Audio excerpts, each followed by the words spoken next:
अग्नि, वरुण भी अपनी अपनी शक्तियों का प्रयोग करते हैं। जलंधर नाना प्रकार के मायावी रूप धरता है। विष्णु जलंधर को तीरों से बांध देते हैं। तभी नारद वहां आकर जलंधर को बताते हैं कि विष्णु उसके बहनोई हैं। जलंधर बहन बहनोई को अपने भवन में लाता है। इससे इंद्र चिंतित होते हैं और राहु भी। राहु सूचित करने शुक्राचार्य के पास आता है कि जलंधर माता लक्ष्मी व हरि विष्णु को अतिथि बनाकर अपने भवन में ले गया है। तत्पश्चात राहु की भेंट नारद जी से होती है। नारायण नारायण नारायण, श्रीमन नारायण नारायण नारायण नारायण हम आप ही को ढूंढ रहे थे। मुझे? हाँ, देवराज इंद्र आपसे मिलने के लिए व्याकुल हैं। कृपया तुरंत स्वर्गलोक चले देवऋषि। क्यों क्यों क्यों चलूं मैं स्वर्गलोक? क्या मैं आपके देवराज इंद्र का सेवक हूं? मैं अपनी इच्छा का स्वामी हूं। नारायण नारायण, जब इच्छा होगी जहां जाना होगा जाऊंगा, नहीं तो नहीं भी जाऊंगा। रुष्ट ना हो देवऋषि, हम तो आपसे विनती कर रहे हैं। यदि आप हमारे साथ स्वर्गलोक नहीं चलेंगे तो देवराज हमसे रुष्ट हो जाएंगे। ओह, उत्तम, अति उत्तम। देवराज इंद्र आपसे रुष्ट ना हो, इसलिए मैं स्वयं अपने को रुष्ट कर लूं। अति उत्तम। आप तीनों की समस्या का बोझ मैं अपने सिर पर भला क्यों उठाऊं? वैसे भी तो आप किसी के कहे बिना सारे जगत की समस्याओं का बोझ अपने सर पर उठाते ही हैं। कहा ना, मैं जो भी करता हूं अपनी इच्छा से करता हूं।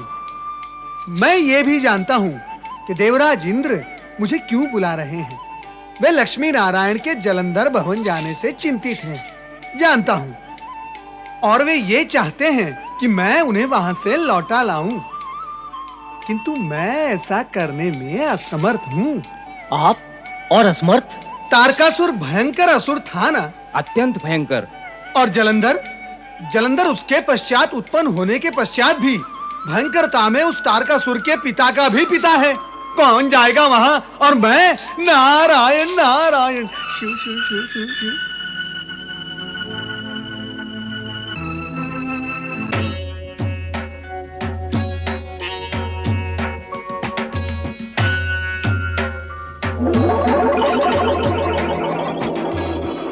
नारद,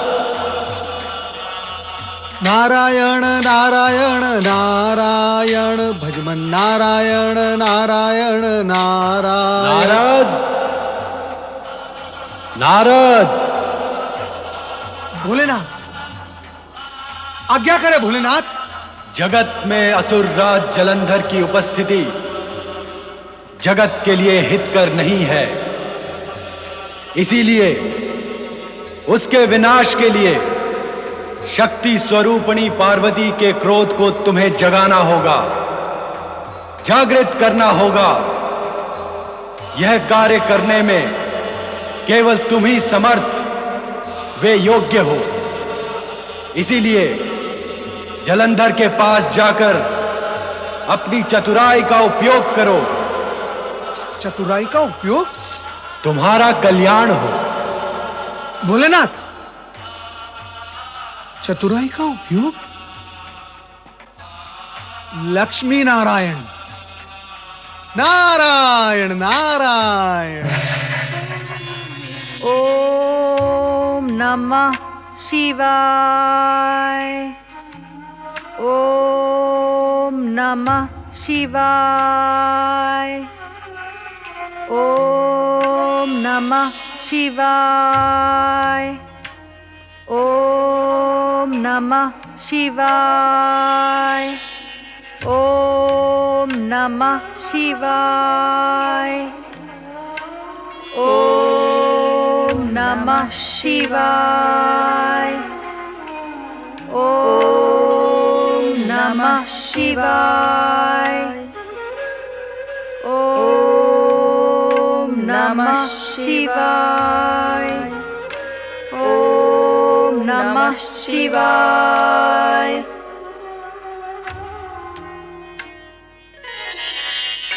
देवी, आपका यहाँ आगमन शिव कृपा का ही परिणाम है। मेरे पति और आपके भाई ने व्यर्थ ही देवगण से युद्ध किया। पृथ्वी का इतना बड़ा साम्राज्य का अधिकार प्राप्त करने के पश्चात स्वर्ग पर अधिकार प्राप्त करने की आवश्यकता ही नहीं रह जाती। ज्ञानी और बुद्धिमान अधिकार के विषय में नहीं, कर्तव्य और आचरण के प्रति सजग रहते हैं। तुम्हारे पति और मेरे भाई महाबली जलंधर ने इन सब से परे अपने पराक्रम से साम्राज्य प्राप्त किया है। केवल पराक्रम ही नहीं देवी, मेरे पतिव्रत धर्म और सतीर्थ ने भी महाबली के समृद्धि में योगदान दिया है। ये तो महाबली और मेरे लिए गर्व का विषय है। हाँ, स्वयं भगवान शिव ने मुझे दृढ़ विश्वास दिलाया है कि तुम्हारा सतीर्थ सदा तुम्हारे पति की रक्षा करता रहेगा।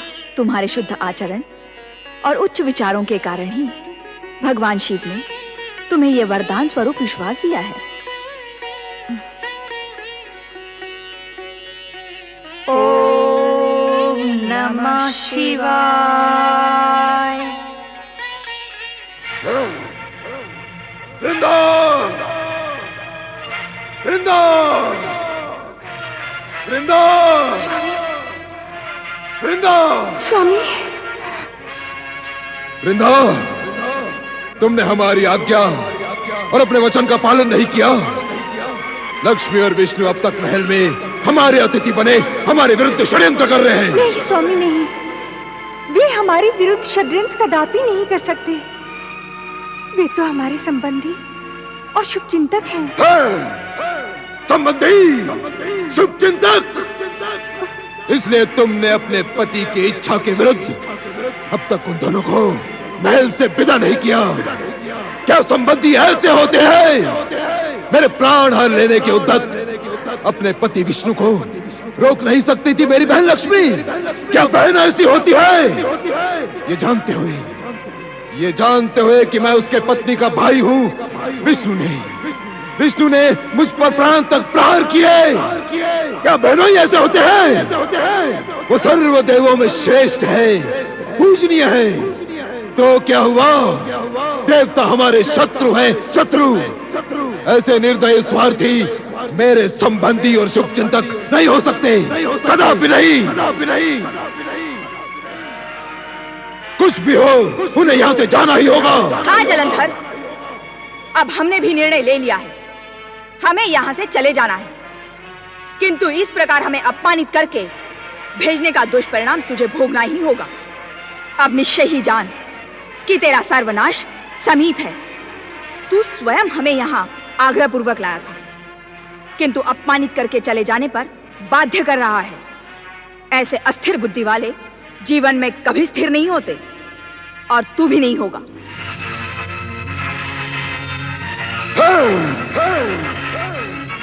अब यहाँ से चलें स्वामी। जैसी तुम्हारी इच्छा। अतिथि अपमान महापाप है स्वामी। अतिथियों का अपमान करके आप महापाप के भागी हो गए हैं। अब इसके दुष्परिणाम से आपकी रक्षा कौन करेगा? महारानी वृंदा, बलवान और पराक्रमी कभी कोई दुष्परिणाम नहीं भोगता और अपनी रक्षा करने के लिए स्वयं समर्थ रहता है। गुरुवर, जगत का कोई भी बलवान और पराक्रमी प्रकृति के नियम और विधि के विधान से अधिक बलवान नहीं होता। नीति विरुद्ध कार्य करने पर परिणाम की छत के नीचे सभी को आना पड़ता है। वृंदा, विधि के इस विधान को तुम अपने आंचल से बांध के रखो, कहीं ये उड़ ना जाए। आज मैं बहुत प्रसन्न हूं महाबली जलंधर, बहुत प्रसन्न हूं। तुमने दांत के नीचे आया कंकड़ निकाल कर फेंक दिया। अब तुम स्वर्ग पर आक्रमण करने की तैयारी करो महाबली। स्वामी, स्वर्ग पर आक्रमण करना अनिष्टकारी होगा। आप अपनी बुद्धि और विवेक से काम करें। अपनी बुद्धि से अथवा तुम्हारी बुद्धि से। वृंदा, तुम्हारे लिए उचित यही होगा कि तुम अपनी सीमा में रहो। हे भोलेनाथ, पति की आज्ञा मानूं अथवा अतिथियों का सम्मान करूं? नारायण नारायण, भगवान भोलेनाथ ने मुझे कैसे कार्य पर नियुक्त कर दिया है? माता पार्वती के मन में क्रोधाग्नि जगानी होगी, वो भी चतुराई से। कैसे होगी और कौन सी चतुराई से? माता पार्वती की क्रोधाग्नि उत्पन्न होकर कहीं मुझे और मेरी चतुराई को लील गई तो? नहीं नहीं, मैं अपनी चतुराई का प्रयोग अपने से कम चतुर प्राणियों पर करता हूं, अधिक चतुर प्राणियों पर नहीं। परंतु भगवान भोलेनाथ मुझे ऐसा कोई कार्य सौंपेंगे नहीं जिसमें मेरा हित हो। मैं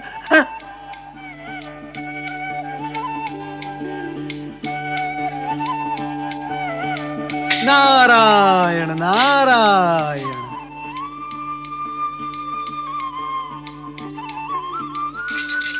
जय जय लक्ष्मी नारायण।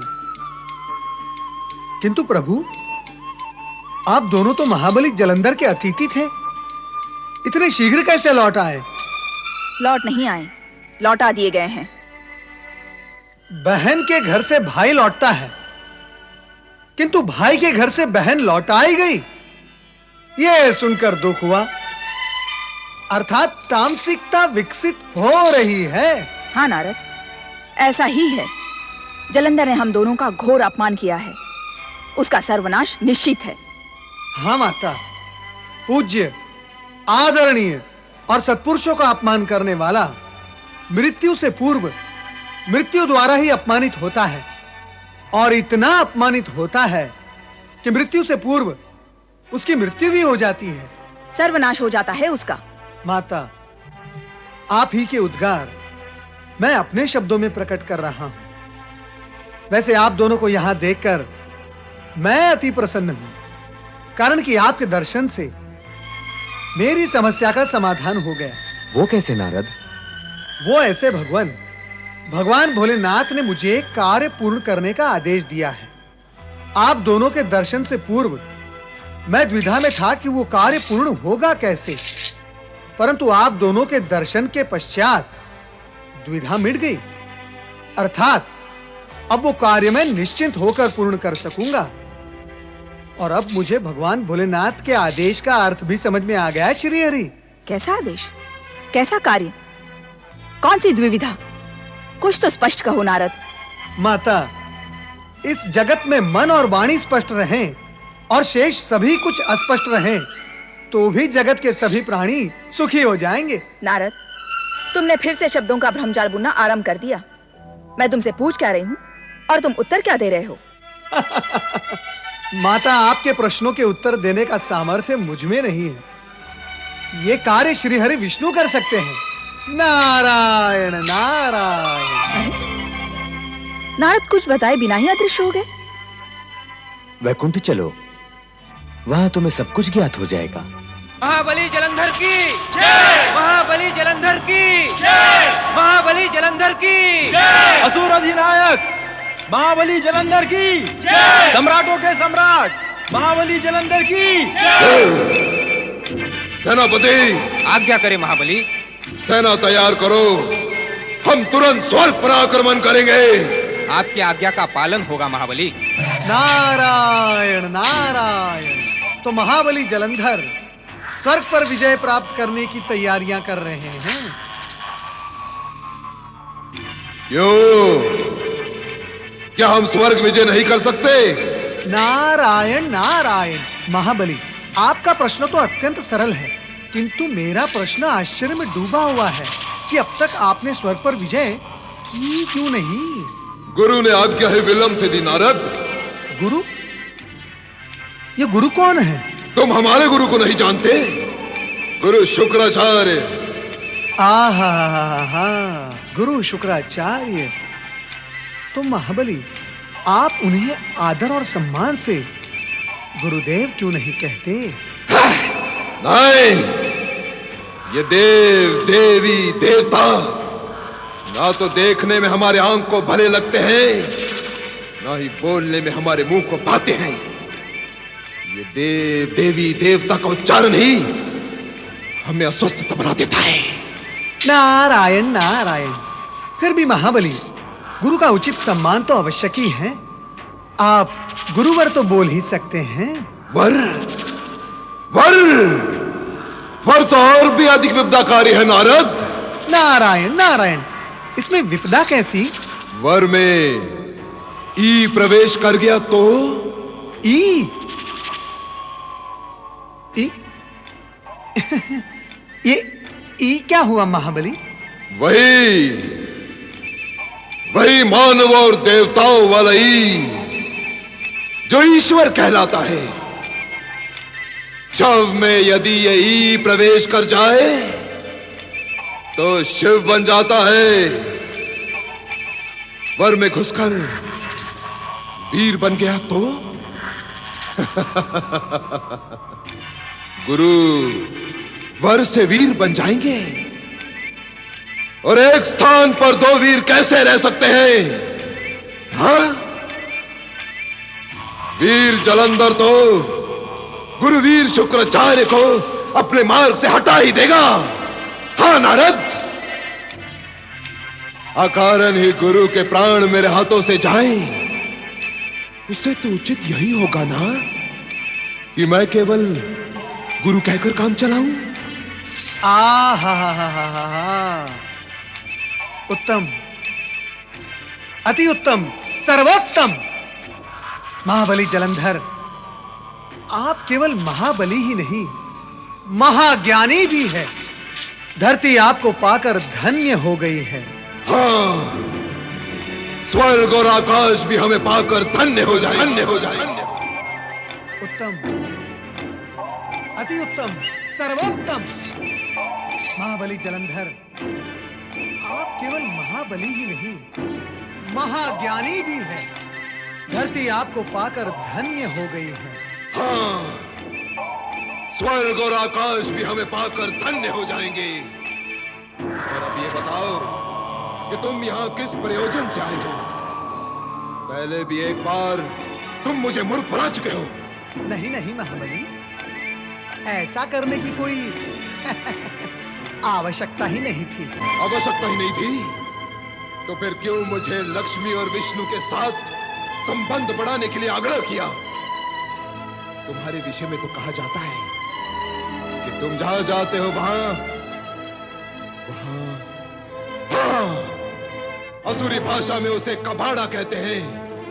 तुम जहां जाते हो वहां कबाड़ा कर देते हो। क्या मेरा भी कबाड़ा करने आए हो नारद? सुना हुआ सब कुछ सत्य तो नहीं होता महाबली। कुछ कुछ तो सत्य होगा, और मैं जानता हूं कि तुम्हारे कार्य सब कुछ में नहीं, कुछ कुछ के मार्ग से आगे बढ़ते हैं। मैं सब कुछ जानता हूं नारद। अपने आने का प्रयोजन बताओ। अब कहने को शेष रह ही क्या गया है महाबली?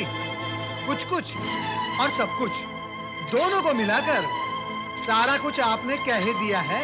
नारायण नारायण। जब आपको मुझ पर विश्वास ही नहीं है तो मेरे कहने का लाभ क्या होगा महाबली? मैं तो यहाँ आया था आपके हित की बात करने, तो अब मैं चलता हूँ। नारद, ये नारायण नारायण बोले बिना वो बोलो जो यहाँ बोलने आए थे। हमारे हित की बात हुई तो हम विश्वास भी करेंगे, किंतु सावधान सावधान नारद। यदि तुमने छल से काम लिया तो हम बल से काम लेंगे, समझे? महाबली, आपके और मेरे बीच छल और बल का प्रवेश संभव ही नहीं। हाँ, तो मैं क्या कह रहा था? हाँ, क्या अभी आपको स्वर पर आक्रमण करने की आवश्यकता है? इस अब भी और तब भी से क्या अभिप्राय है तुम्हारा? अभी अभी तुम आश्चर्य प्रकट कर रहे थे कि हमने अब तक स्वर्ग विजय क्यों नहीं किया, और अब प्रश्न खड़ा कर रहे हो नारद। असुरराज, मैं ये सब इसलिए कह रहा हूँ कि देवराज और देवगण वैसे ही आपसे भयभीत हैं। वो तो बिना युद्ध के ही आपसे हारे हुए हैं। और श्री हरि विष्णु तो वैकुंठ लौट गए हैं। अब वे देवगणों की सहायता कदापि नहीं करेंगे। नारायण नारायण। अब आप जब चाहें तब स्वर्ग पर आक्रमण करके अधिकार प्राप्त कर सकते हैं। अर्थात आपके लिए अब स्वर्ग पर अधिकार प्राप्त करना कोई बड़े पराक्रम की बात नहीं रही। तुम हमारी प्रशंसा कर रहे हो अथवा हमें चुनौती दे रहे हो नारद। स्वर्ग पर अधिकार करना बड़ी बात न सही, किंतु ऐसा कुछ अवश्य है जिस पर अधिकार करना बड़ी बात है। सो तो है महाबली। यदि आपने स्वर्ग पर अधिकार प्राप्त कर लिया तो इस जगत में आपको अन्य किसी पर भी अधिकार प्राप्त करने की कोई आवश्यकता नहीं। इस समय आप संपूर्ण जगत में सर्वाधिक शक्तिशाली, पराक्रमी और अजय सम्राट हैं। ये सब तो हम भी जानते हैं नारद, पर तुम हमें वो बात बताओ जो हम नहीं जानते। जान लेने से क्या होगा असुरराज? यदि आपने उसे अपने अधिकार में नहीं लिया तो कौन जानेगा तुम्हारा ये पराक्रम और महाबल। पर वो है क्या? एक अनमोल रत्न है, रत्न। कैसा रत्न? कहाँ है वो रत्न? स्त्री रत्न, जगत का सर्वश्रेष्ठ स्त्री रत्न। एक ऐसा स्त्री रत्न जिसे प्राप्त करने के पश्चात कुछ भी प्राप्त करने की इच्छा शेष नहीं रहती। परम सौभाग्यशाली, परम विदुषी, परम सौंदर्यमयी। नारद, बताते क्यों नहीं? कौन है वो स्त्री रत्न? वो कहाँ रहती है? ऊंचे स्तर के प्राणी ऊंचाई पर रहते हैं महाबली, और ये परम सुंदरी भी ऊंचाई पर रहती है। जन साधारण को वहां पहुंचना तो संभव ही नहीं। हम पहुंचेंगे वहां, पर तुम बताओ तो कि वो है कौन? यदि आप वहां तक पहुंच गए महाबली, तो त्रिलोक की संपूर्ण संपदा, ऐश्वर्य और वैभव आप तक पहुंच जाएगा। स्त्री रत्न को प्राप्त करने के पश्चात आप इतने शक्तिशाली हो जाएंगे कि जगत की समस्त शक्तियां आपके सम्मुख नतमस्तक हो जाएंगी। पर नारद, ये तभी हो सकेगा जब हम उस स्त्री रत्न को प्राप्त कर लेंगे, और उसे हम तभी प्राप्त कर सकते हैं जब तुम हमें ये बताओ कि वो है कौन। वो कौन है? वो कौन है ये कहने के लिए मेरे पास न शब्द है न वाणी है। मैं केवल इतना कह सकता हूँ महाबली कि वो सौंदर्य और शक्ति की प्रतिमूर्ति है। अप्सरा यदि उसे छू ले तो वो मैली हो जाए। सत्य को यदि आप दृष्टता ना समझे तो आपसे क्षमा मांगे बिना मैं आपसे ये कहूंगा कि महारानी वृंदा यदि उसके सम्मुख खड़ी हो जाए तो दासी लगेगी। महाबली, उसका सौंदर्य शब्द से परे है। वो है कौन? क्या नाम है उसका? शिव संगिनी पार्वती कैलाश पर रहती है। उस भभूतधारी, सर्पधारी, चर्मधारी शिव के साथ नारायण नारायण। यदि वो आपके साथ रहती तो शक्ति और सौंदर्य के साथ शोभायमान भी होती।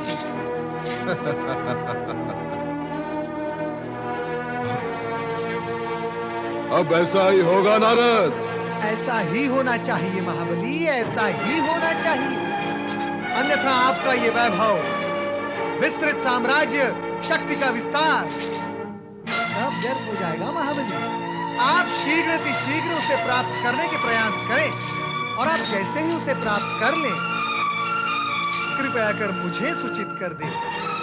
मैं आपको बधाई देने अवश्य आऊंगा महाबली। नारायण नारायण। महाबली जलंधर सौंदर्य की प्रतिमूर्ति को प्राप्त करके ही रहेगा।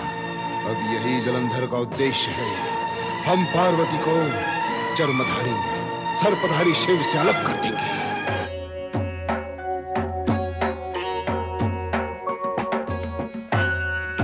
नारायण नारायण नारायण ओम शिवाय।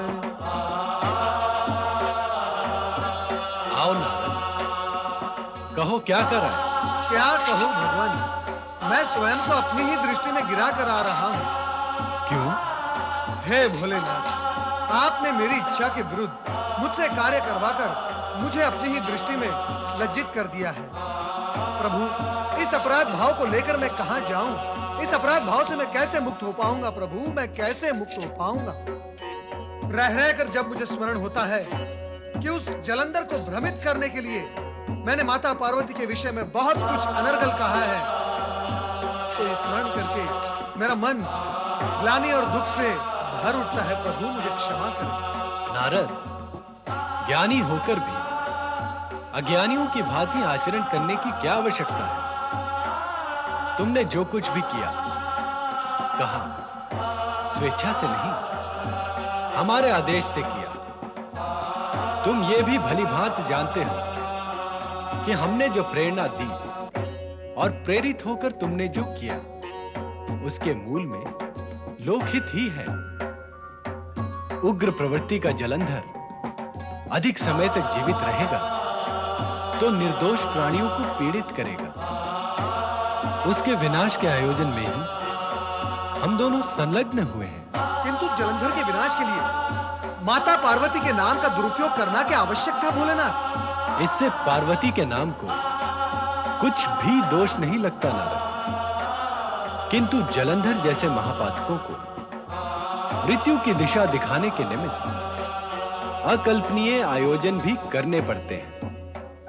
ऐसे में इनकी अनैतिकता इनसे नीति विरुद्ध कार्य करवाकर मृत्यु की ओर धकेल देती है। हाँ भुवनेश्वर, अकाल मृत्यु के कुएं की ओर अनैतिकता के मार्ग से होकर ही जाना पड़ता है। वही तो किया गया है नारद।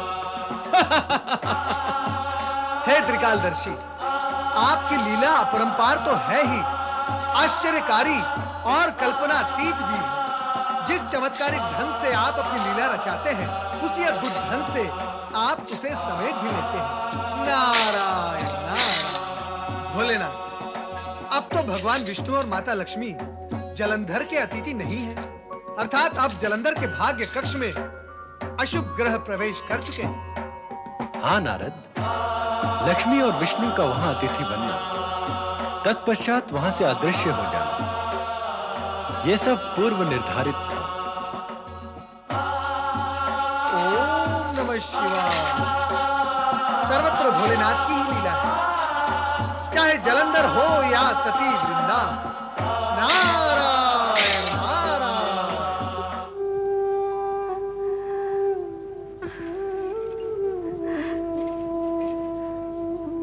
वृंदा, स्वामी, आप शीघ्र लौट आए स्वामी। अब हमें स्वर्ग विजय की कामना नहीं रही, अब हम कामनी रत्न प्राप्त करना चाहते हैं।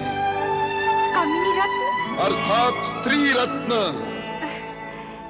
स्त्री रत्न, वो तो आपके पास है, स्वयं आप ही ऐसा कहते रहे हैं। हम तुम्हारे स्थान पर एक नवीन स्त्री रत्न लाएंगे। शक्तिशाली सम्राट अधिक समय तक एक ही रत्न से संतुष्ट नहीं होते। ये आप क्या कह रहे हैं स्वामी? क्या आप भूल गए कि भगवान शिव की कृपा से मेरा सतीत्व ही आपका रक्षक है। यदि आपने किसी पर नारी पर कुदृष्टि भी डाली, तो क्या ऐसी स्थिति में मेरा सतीत्व आपकी रक्षा कर पाएगा? भगवान शिव मुझे शक्ति दे सकेंगे? नाम न लो शिव का। भगवान शिव के नाम पर इतनी ईर्ष्या क्यों?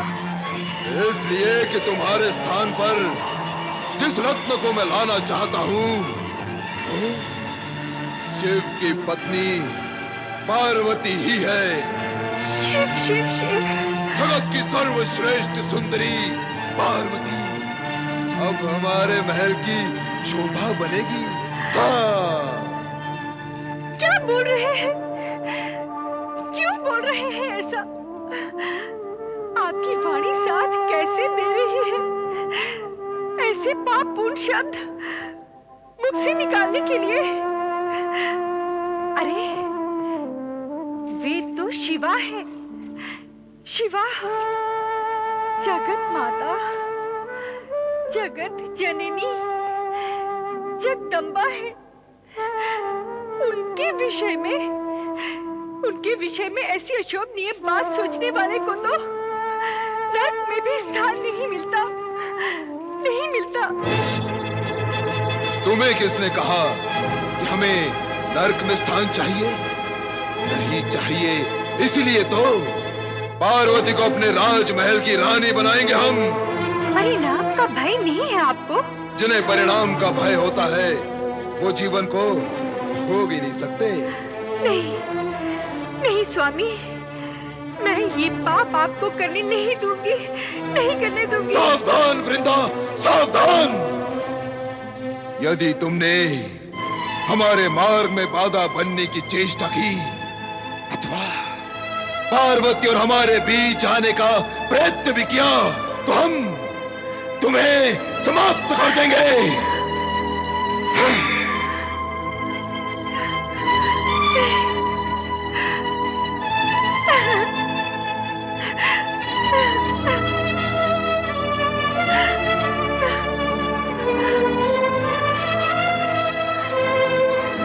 लक्ष्मी दीदी,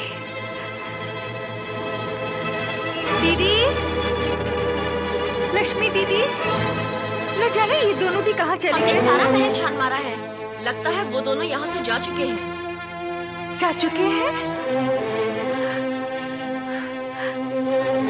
बिना बताए सब कुछ सुन लिया होगा। स्वामी के कटु वचन भी सुन लिए होंगे। हे प्रभु, हे भगवान शिव, मेरे पति को सद्बुद्धि दो। भगवान, हे संपूर्ण जगत के स्वामी, मेरे स्वामी को सद्बुद्धि दो भगवान। असुर सम्राट महाबली जलंधर की जय! असुर सम्राट महाबली जलंधर की जय! असुर सम्राट महाबली जलंधर की जय! असुर सम्राट महाबली जलंधर की जय!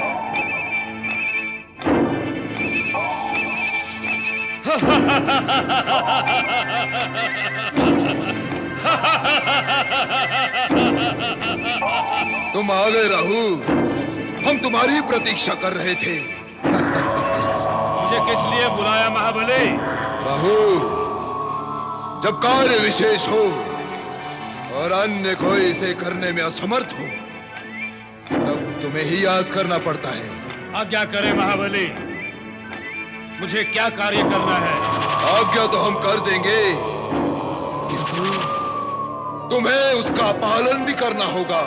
असुरराज, आपकी आज्ञा का उल्लंघन करने का मैं कैसे दुस्साहस कर सकता हूँ? तो कैलाशवासी शिव से जाकर कहो वो अपनी सुंदर और रूपवती पत्नी पार्वती हमें सौंप दे। असुरराज, ऐसा करना उचित नहीं होगा। सावधान रहू, हमें उचित अनुचित का ज्ञान देने का दुस्साहस स्वयं गुरु शुक्राचार्य भी नहीं कर सकते। तो फिर तुम क्यों अपने शत्रु बनना चाहते हो? किंतु महाबली, भय लगता है रहू, भयभीत हो गए? महाबली, कामदेव ने केवल काम उत्पन्न करने की चेष्टा की थी तो शिव ने अपना तीसरा नेत्र खोलकर उसे भस्म कर दिया था। कामदेव की भस्म तो उसकी पत्नी रति को प्राप्त हो गई थी, किंतु मैं उसे पत्नी को सौंपने की बात कहूंगा तो क्या मेरी भस्म भी किसी को प्राप्त हो सकेगी? राहु, कायल, भयभीत होकर अन्य असुरों को भी भयभीत कर रहा है तो? महाबली, शिव के सम्मुख शुभ और अशुभ बात करने में किसे भय नहीं लगता।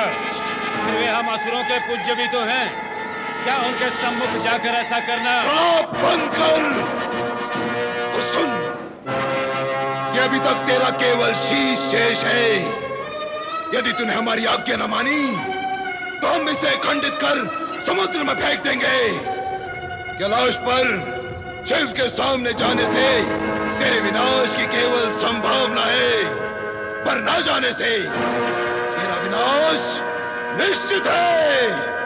अब बोल, तू आ जाएगा अथवा नहीं? बोल। जाऊंगा महाबली, अवश्य जाऊंगा, जाता हूं।